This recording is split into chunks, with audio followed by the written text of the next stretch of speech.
바벨론 포로로 끌려가 있던 동안에 이 예루살렘은 철저히 회파되고 말았습니다. 그래서 바벨론이 멸망하고 페르시아가 이 근동의 패권을 차지했을 때, 그때 이 수상궁에서 술 따르는 일을 맡았던 느헤미야는 이 예루살렘이 떠난 70년 동안에 얼마나 불에 타고 얼마나 그 성전과 성벽이 무너졌는지에 대한 소식을 듣고 애통하는 마음을 가졌습니다. 그래서 이 느헤미야는 사람들의 마음을 모아서 이 예루살렘 성벽을 중건하기로 다짐하고 그렇게 예루살렘으로 돌아왔습니다. 많은 사람들의 마음을 모아서 기적적으로 52일 만에 성벽을 재건하게 되었습니다. 그래서 7월 1일이 되는 날 나팔절에 모든 백성이 수문 앞 광장에 모이게 되었습니다. 이 나팔절 7월 1일은 태양력으로 본다면 약 9월 혹은 10월쯤이 되는데요. 이 7월 1일은 유대력을 나타내고 있는 그런 날짜입니다. 이 나팔절은 이 유대인들에게 있어서 설날과 같은 그런 날이라고도 할 수 있습니다.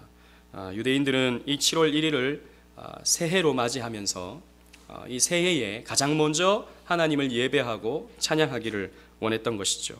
그래서 새해 첫날에 나팔을 불면 모든 이스라엘 백성들이 나와서 하나님께 제물을 드리고 하나님께 예배했던 것입니다. 오늘 본문의 말씀은 바로 그 모습을 담고 있습니다. 구약의 교회인 이스라엘 백성들이 이 나팔을 불 때에 한자리에 모여서 하나님께 예배하는데 그 예배의 중심이 바로 하나님의 말씀을 듣는 것이었습니다. 우리는 지난 2주간 동안에 하나님 말씀 듣는 것에 대한 말씀을 우리가 함께 나누었습니다. 세 번째 오늘 말씀을 나누기를 원합니다. 첫 번째는 우리가 믿음은 들음에서 난다.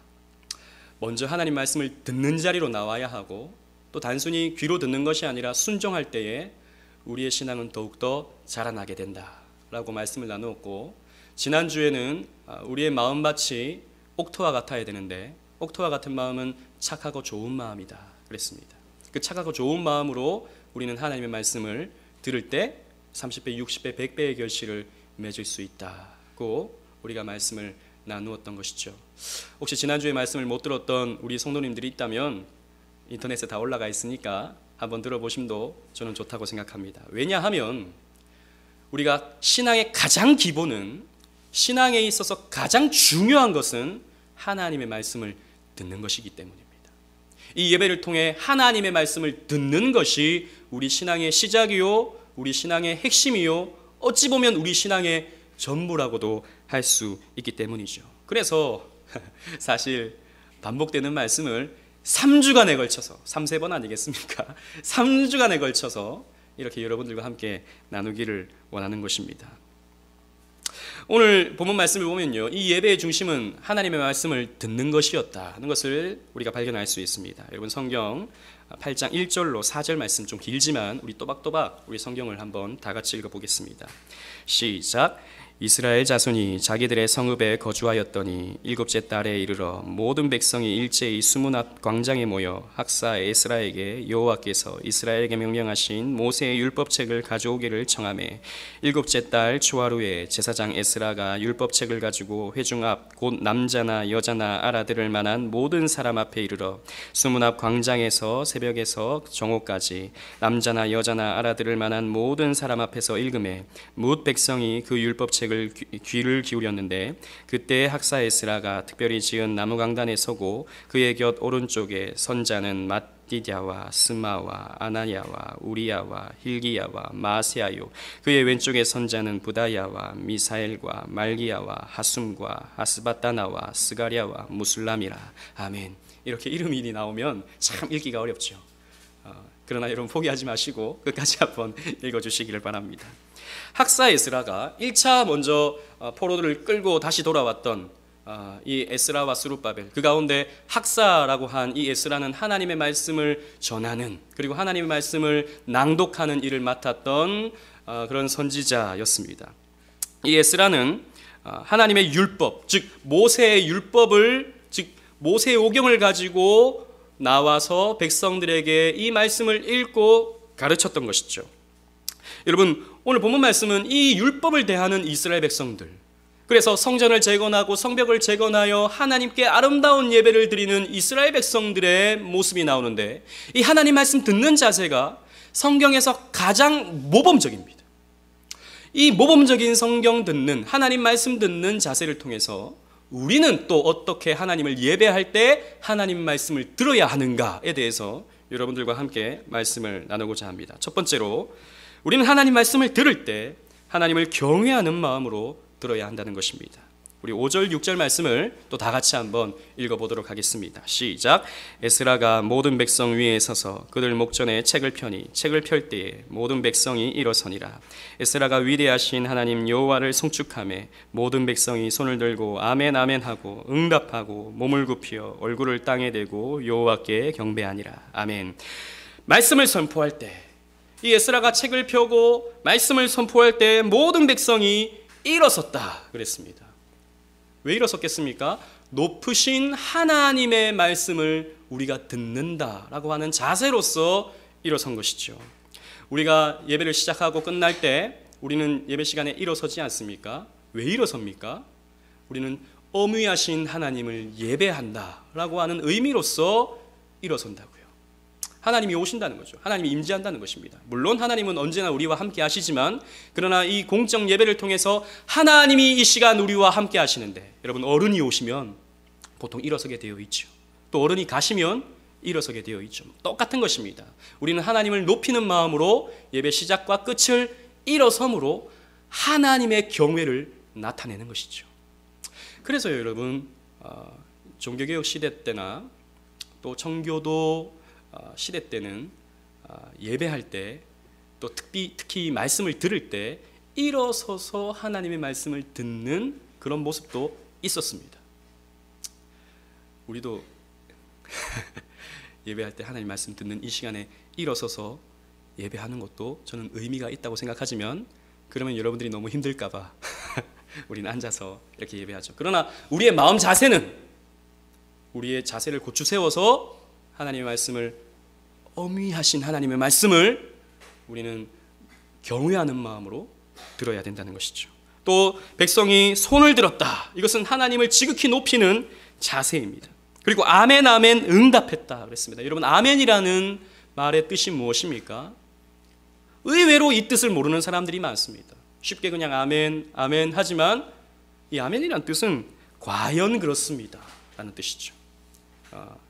히브리 말로 과연 그렇습니다, 동의합니다, 옳습니다 라고 하는 의미가 바로 아멘입니다. 아멘 아멘 했다는 것이죠. 어미하신 하나님의 말씀이 맞습니다, 그것은 진리입니다 라고 반응하면서 이렇게 이스라엘 백성들은 하나님 말씀을 들었던 것이죠. 그리고 몸을 굽혀서 얼굴을 땅에 대었다 그랬습니다. 이것은 하나님 앞에서 지극히 자신을 낮추는 모습이었습니다. 위대하신 하나님의 말씀이 선포될 때 우리는 이 말씀에 비추어 본다면 우리는 지극히 작은 자에 불과합니다. 그래서 엎드려서 얼굴을 땅에 대는 그런 자세를 이스라엘 백성들이 나타내 보인 것이죠. 그런데 중요한 것은 모든 백성들이 한결같이 이런 같은 반응을 보이더라는 것입니다. 이렇게 하나님 말씀을 경외하는 마음으로 들었던 것이죠. 여러분, 예배 시간에 우리가 하나님 말씀 듣는 것, 사실 전 예배 시간이 이런 자세로 우리는 참여해야 될 것입니다. 그러나 우리가 하나님 말씀 들음에 있어서 우리가 이런 자세를 갖추어야 된다는 것이죠. 여러분, 설교를 듣는 것은, 하나님 말씀 듣는 것은 강연을 듣는 것이 아니기 때문입니다. 무슨 강의를 듣는 것이 결코 아니기 때문입니다. 드라마 보듯이, 영화 시청하듯이 그렇게 시청하는 것이 아니기 때문입니다. 여러분, 이 시간은 영화로우신 하나님께서 저와 여러분들에게, 아니 여러분 개개인에게 말씀하시는 시간입니다. 여러분, 우리가 초등학교 다닐 때 혹은 학교 다닐 때 교장 선생님의 훈사를 듣지 않습니까? 옛날 떼학볕에서도 교장 선생님이 말씀하시면 움직이지 않고 차렷 자세로 들어야 되는 것이 당연한 것이 아니었습니까? 또 군대 가면 무슨 사령관이 오면 사령관 온다고 그 주 도로를 미싱을 하는 일도 있지 않습니까? 사령관이 오신다고. 그래서 청소를 하고 먼지 하나 없게 온 부대를 청소하고 사령관이 주는 그 훈사를 들려고 무거운 총을 들고 그렇게 훈사를 듣고 하진 않습니까?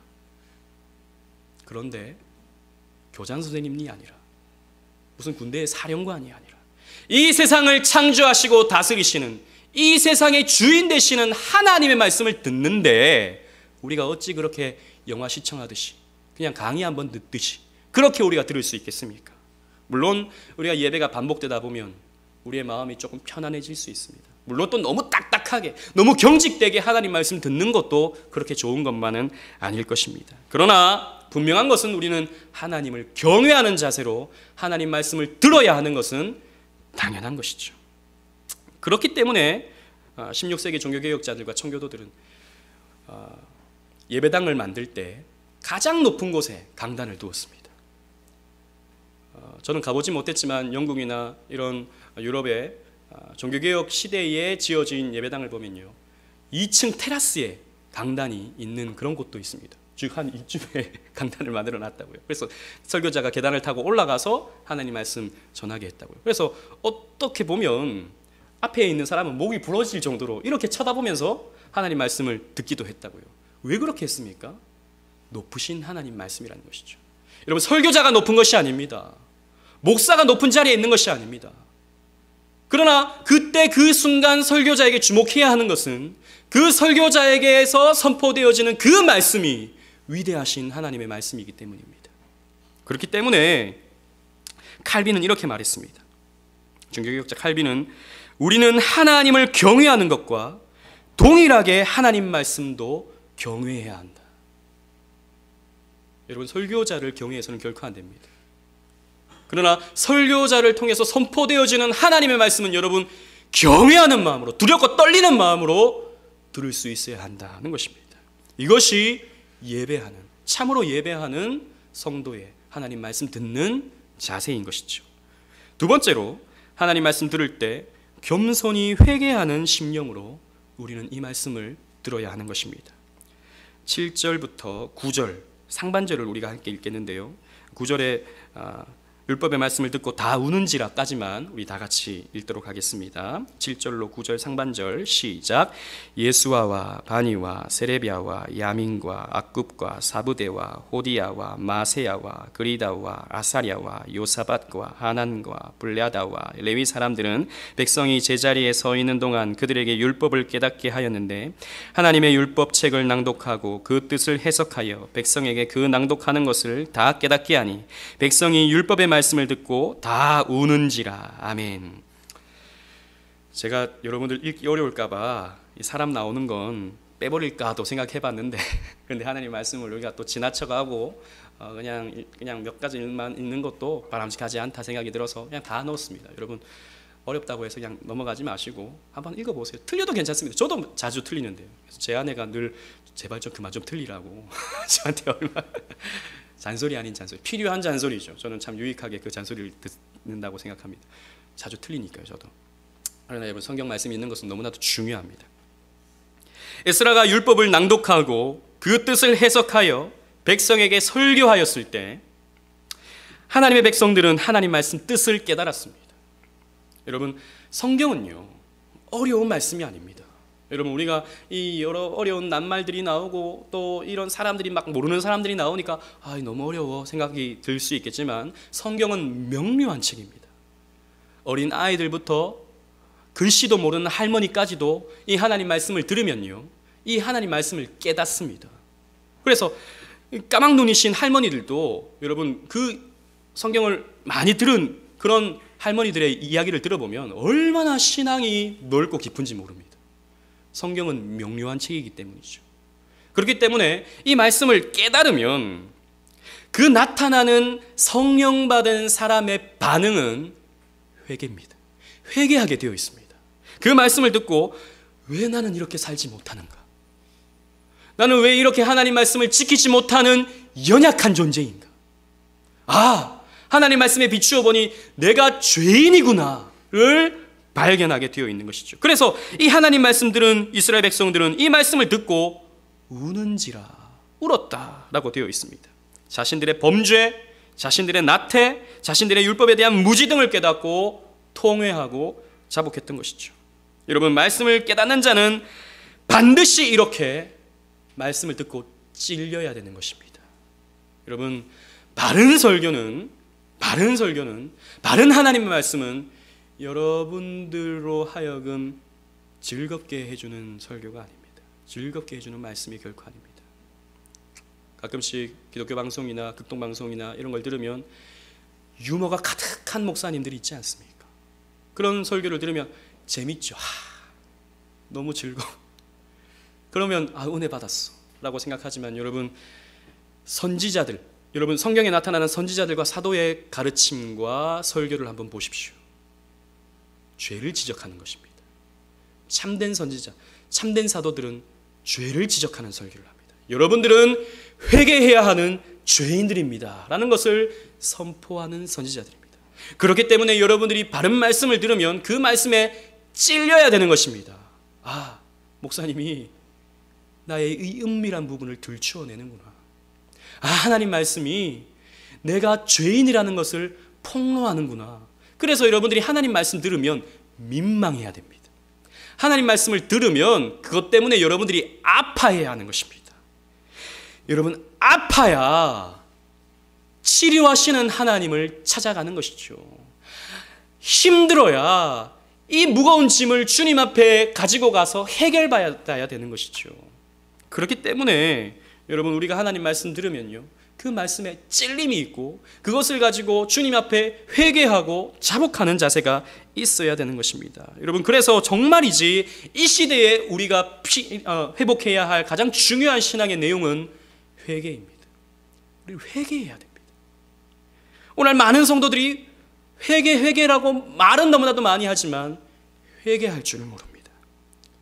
그러나 우리 개혁주의 신앙은, 사실 우리 개혁주의 신앙은 그 핵심이 바로 회개하는 데 있습니다. 여러분, 개혁 신앙을 영어로 어떻게 표현합니까? Reformed faith라고 합니다. Reformed faith. Reform. 다시 돌아가는 것입니다. 하나님 말씀에 비추어서 우리의 연약함과 죄된 모습이 있다면 다시 Reformed.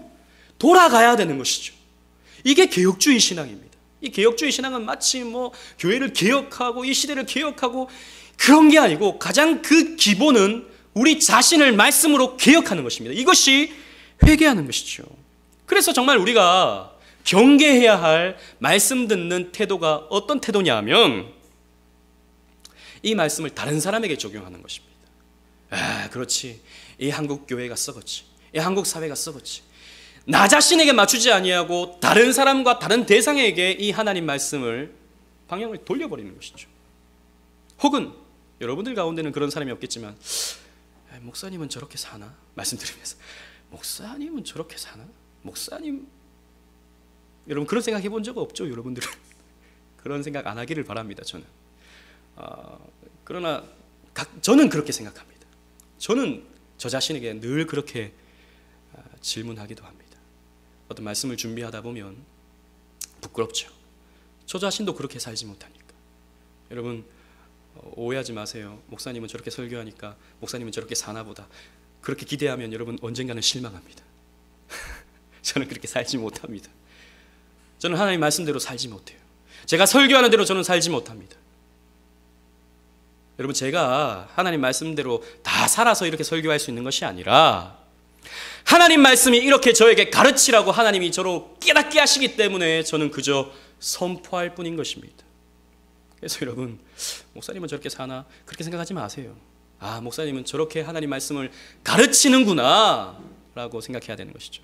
또 이걸 목사님에게 돌리지 말고 또 옆에 사람에게도 돌려서도 안 됩니다. 이 말씀은 저 사람이 꼭 들어야 되지. 저 말씀은 오늘 빠진 그 집사님이 꼭 들어야 되는데, 이런 식으로도 생각하는 것은 너무나도 바람직한 자세가 아닌 것입니다. 여러분, 하나님의 말씀은 나를 향한 하나님 말씀입니다. 이 시간 여러분 개개인에게 주시는 하나님 말씀입니다. 여러분, 하나님 말씀 들었으면, 이 하나님 말씀 같이 살지 못하는 여러분들의 삶을 발견했으면, 여러분 회개하시기를 바랍니다. 돌이키시기를 바랍니다. 하나님 말씀대로 살려고 애쓰고 노력하시기를 바랍니다. 그리고 세 번째로 우리가 기억해야 될 것은 하나님 말씀 듣고 깨달았으면 여러분 하나님을 즐거워하는 기쁨의 마음이 생긴다는 것입니다. 여러분 회개하고 자복하는 우리의 마음도 있지만 그와 동시에 죄 용서하시는, 우리를 받아주시는, 이런 연약한 자도 이렇게 죄된 자도 받아주시는 하나님의 용서와 긍휼과 그 구원 앞에 있어서 감사와 찬양과 기쁨이 우리 가운데 충만하게 되는 것입니다. 길지만 우리 아까 읽었던 말씀 9절 하반절 총독 느헤미야와부터 12절 말을 밝히 알미라까지 우리 다 같이 또 한번 읽어보도록 하겠습니다. 시작. 총독 느헤미야와 제사장 겸 학사 에스라와 백성을 가르치는 레위 사람이 모든 백성에게 이르기를 오늘은 너희 하나님의 여호와의 성일이니 기뻐하지 말며 울지 말라 하고, 느헤미야가 또 그들에게 이르기를 너희는 가서 살찐 것을 먹고 단 것을 마시되 준비하지 못한 자에게는 나누어 주라. 이 날은 우리 주의 성일이니 근심하지 말라. 여호와로 인하여 기뻐하는 것이 너희의 힘이니라 하고, 레위 사람들도 모든 백성을 정숙하게 하여 이르기를 오늘은 성일이니 마땅히 조용하고 근심하지 말라 하니, 모든 백성이 곧 가서 먹고 마시며 나누어 주고 크게 즐거워하니 이는 그들이 그 읽어 들려준 말을 밝히 알미라. 아멘. 회개하고 자복하고 또 울고 있는 백성들에게 느헤미야와 에스라와 레위 사람들이 이렇게 말합니다. 슬퍼하지 말며 울지 말라. 오늘은 하나님의 성일 거룩한 절기의 날이다. 오늘은 하나님께 기쁘게 예배하는 날이다. 오늘은 살찐 것을 먹고 단 것을 마시자.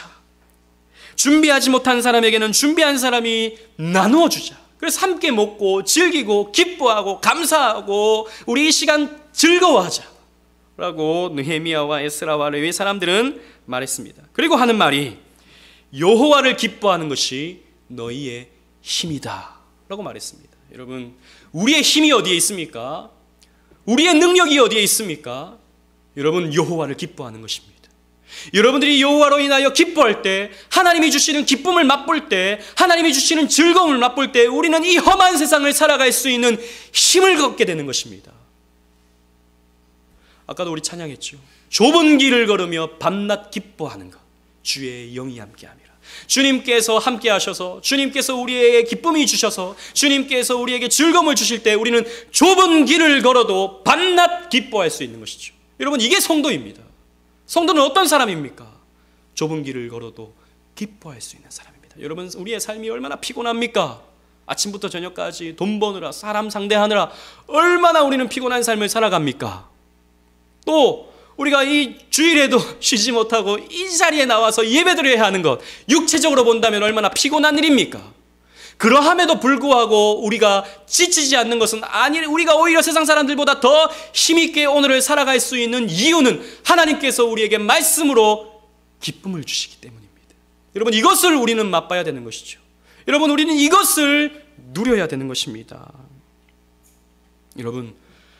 여러분들이 정말 하나님을 인격적으로 만났다면, 여러분들이 정말 하나님을 인격적으로 만나고 하나님을 믿게 되었다면, 여러분들의 일생에서 가장 기뻤던 날은 바로 하나님의 말씀을 듣고 여러분들이 구원받았다라고 하는 그 마음이, 그 은혜가, 그 믿음이 생겨나게 되었을 때일 것입니다. 여러분들은 언제 제일 기뻤습니까? 결혼할 때? 신혼여행 갈 때? 혹은 취직했을 때? 혹은 대학에 입학했을 때? 그럴 때가 가장 기뻤습니까? 아닙니다, 여러분. 저와 여러분들의 가장 기쁜 날은 이 하나님의 말씀이 나의 말씀으로 깨달아졌을 때, 그때가 가장 기뻤을 때였을 것입니다. 그리고 그런 날이 여러분들의 가장 기쁜 날이 될 것입니다.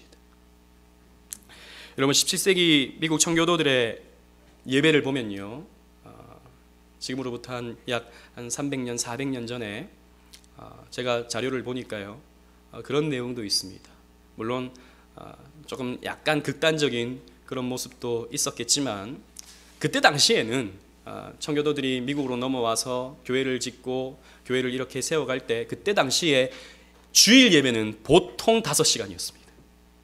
보통 5시간. 우리 교회는 주일 예배 1시간이죠. 제가 그래도 시간 맞추려고 엄청 애를 쓴다고요. 근데 그때 당시에는 보통 5시간이었습니다. 설교 시간은 보통 3시간이었습니다. 그리고 목회기도 저는 보통 한 3분에서 한 4분 정도 하죠. 목회기도가 1시간이었습니다. 그때 당시. 우리는 3분, 4분, 5분 정도 눈 감고 기도하는 것도 좀 졸리는데 그때 당시에는 1시간이었습니다. 그래서 한 사람 한 사람, 성도 한 사람 한 사람을 위해서 다 기도해 줬다고요. 그러니까 1시간 정도 걸리죠. 그리고 설교는 보통 3시간.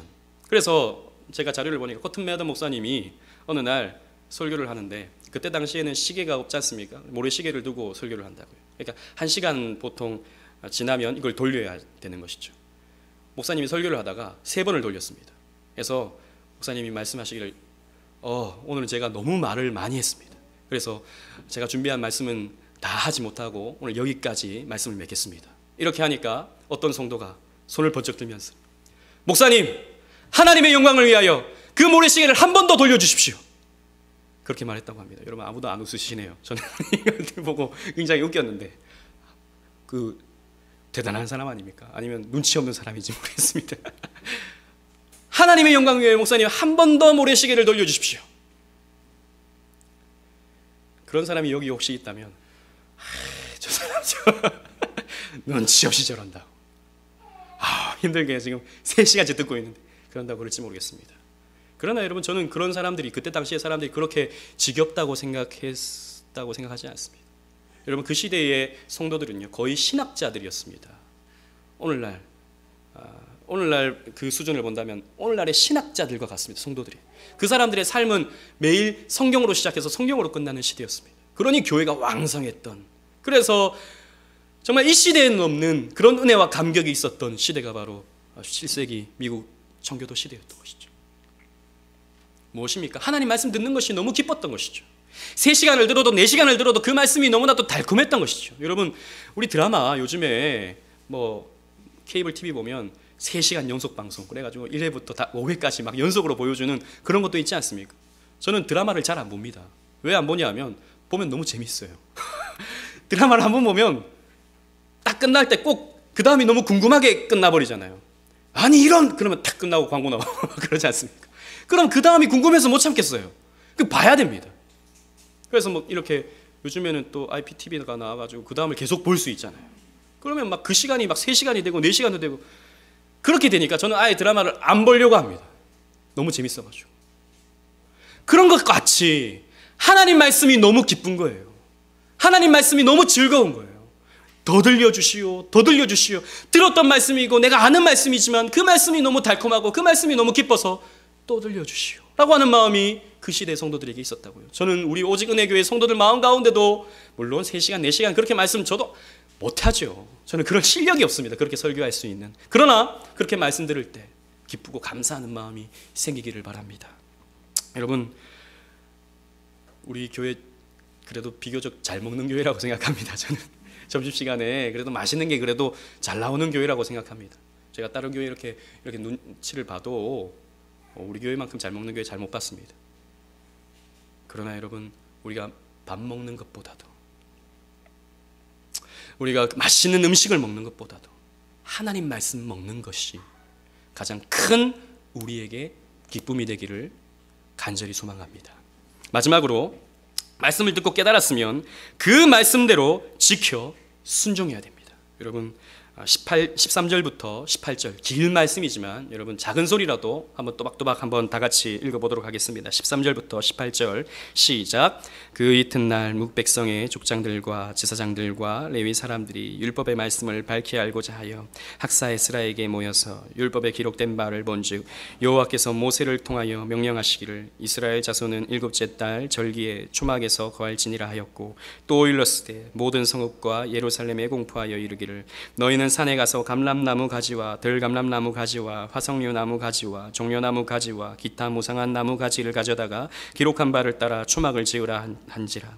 백성이 이에 나가서 나뭇가지를 가져다가 혹은 지붕 위에 혹은 뜰 안에 혹은 하나님 전 뜰에 혹은 수문 광장에 혹은 에브라임 문 광장에 초막을 짓되 사로잡혔다가 돌아온 회중이 다 초막을 짓고 그 안에서 거하니 눈의 아들 여호수아 때로부터 그날까지 이스라엘 자손이 이같이 행한 일이 없었으므로 이에 크게 기뻐하며 에스라는 첫날까지 끝날까지 날마다 하나님의 율법책을 낭독하고 무리가 이래 동안 절기를 지키고 여덟째 날에 규례를 따라 성회를 열었느니라. 아멘.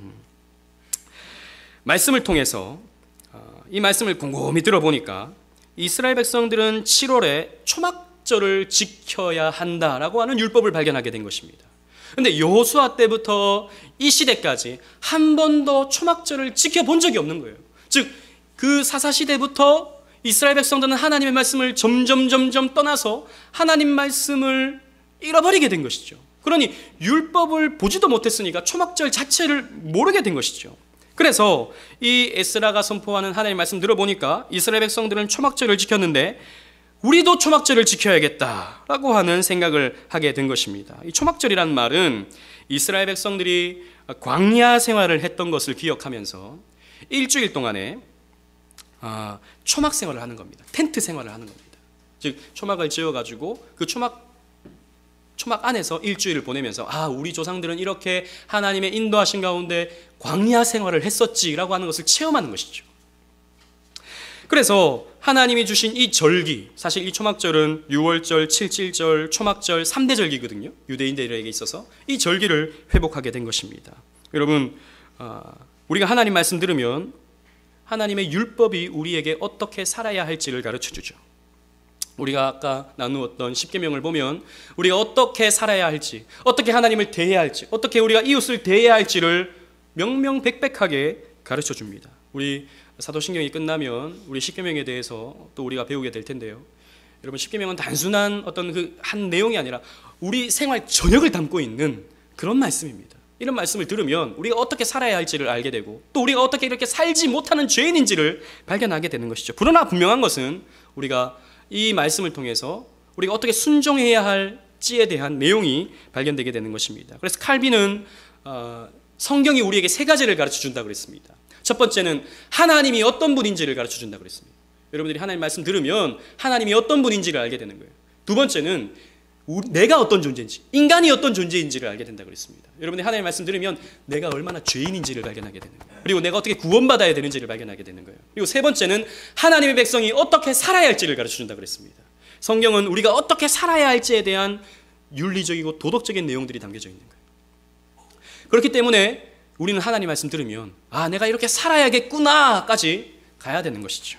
여러분, 하나님 말씀이 선포될 때 이스라엘 백성들은 하나님 말씀을 경외함으로 들었습니다. 그리고 회개하는 마음으로 들었습니다. 그럴 때 기쁨이 있었습니다. 그리고 그 말씀을 지켜 순종하는 모습이 있었습니다. 감사하게도 제가 지난주에 예배 시간 늦지 마시라 이렇게 말씀을 전한 적이 있었는데 오늘 그래도 빨리 오셨어요. 다들. 그 말씀 때문인지는 모르겠지만 저는 그렇게 생각하려고 합니다. 이분들이 그래도 말씀 듣고 이렇게 순종하시는구나 생각하려고 합니다. 여러분, 이렇게 순종할 때에 하나님의 역사가 나타나는 겁니다. 이렇게 하나님 말씀을 들을 때에 하나님께서 우리를 축복하시는 겁니다. 이렇게 우리가 하나님 말씀에 나아갈 때에 하나님은 우리 교회를 아름다운 교회로 세워 가시는 것입니다. 여러분, 구약 선지자들은 하나님 말씀을 선포했습니다. 그리고 그 말씀으로 이스라엘 백성들을 인도했습니다. 예수님도 무리를 모으고 하나님 나라의 말씀을 선포하며 제자 삼으셨습니다. 그리고 구원의 길로 인도하셨습니다. 오순절 성령 강림 후에 베드로가 설교했습니다. 바울이 곳곳을 다니며 설교했습니다. 그래서 많은 사람들로 하여금 구원을 전달했습니다. 그리고 초대 교부들, 이 사도들의 제자였던 교부들도 한결같이 설교자였습니다. 그러나 중세시대 때는 설교가 없었습니다. 사제들은 제사를 올려드리는 그런 자들이었지 설교하는 자들이 아니었습니다. 그 시대에는 이런 공동 예식서를 읽으면서 어떤 의식을 행하는 것이 예배의 전부였지 하나님 말씀 듣는 것이 없었습니다. 설교를 회복했던 것이 바로 1517년 종교개혁이었던 것이죠. 종교개혁자들, 위클리프, 얀 후스, 루터, 즈윙글리, 칼빈, 존 낙스, 이런 사람들은 한결같은 설교자였습니다. 하나님 말씀을 예배 시간에 회복했던 사람들입니다. 그리고 종교개혁자들의 후예인 청교도들, 그리고 그들의 후예인 오늘날 저와 여러분들의 신앙의 핵심, 예배의 중심은 하나님 말씀 듣는 것이라는 것입니다. 그러나 오늘 이 시대는 하나님 말씀 듣는 것을 참 싫어합니다. 하나님 말씀 길게 하는 것 싫어하는 시대입니다. 제가 어떤 목사님 이야기를 들었는데 어느 목사님이 어느 교회 부임을 가니까 설교가 좀 길었나 봐요. 이전 목사님과. 그래서 장로님이 맨 뒤에 앉으셔가지고 목사님한테 이러더랍니다. 무슨 말인지 아시죠? 시간 봐라, 끝내라 그러더라는 것이죠. 저는 우리 교회에 그런 일이 없기를 바랍니다. 오늘 조금 긴데 그런 일이 없기를 바랍니다. 하나님 말씀 듣는 것을 싫어한다고요. 그래서 찬양으로, 다른 스킷 드라마로, 영화의 한 장면으로 예배를 채우는 것이죠. 영상 보여주고. 그리고 예배보다는, 이런 말씀 듣는 것보다는 말씀을 나누는, 자기가 은혜 받는 것 나누는 이런 것에 더 많은 시간을 할애합니다. 셀교회, 가정교회, 소그룹교회, 그런 것들이 대부분입니다. 요즘에 그런 교회들이 사실 또 사람들도 더 많이 모입니다. 왜? 말씀 듣기를 싫어하니까요. 그러나 여러분, 설교의 쇠락과 함께 항상 교회는 쇠락의 길을 걸었습니다. 역사를 보면 설교가 왕성할 때는 교회도 왕성했습니다. 그러나 설교가 위축당할 때 교회도 위축당한 것이죠. 여러분, 미국 교회를 보십시오. 미국에 그렇게 소그룹 중심의, 그렇게 나눔 중심의, 혹은 사람들 중심의, 공동체 중심의 그런 교회들은 오늘날 다 미국 교회들은 무너지고 있습니다. 대표적인 교회가 미국의 수정교회죠.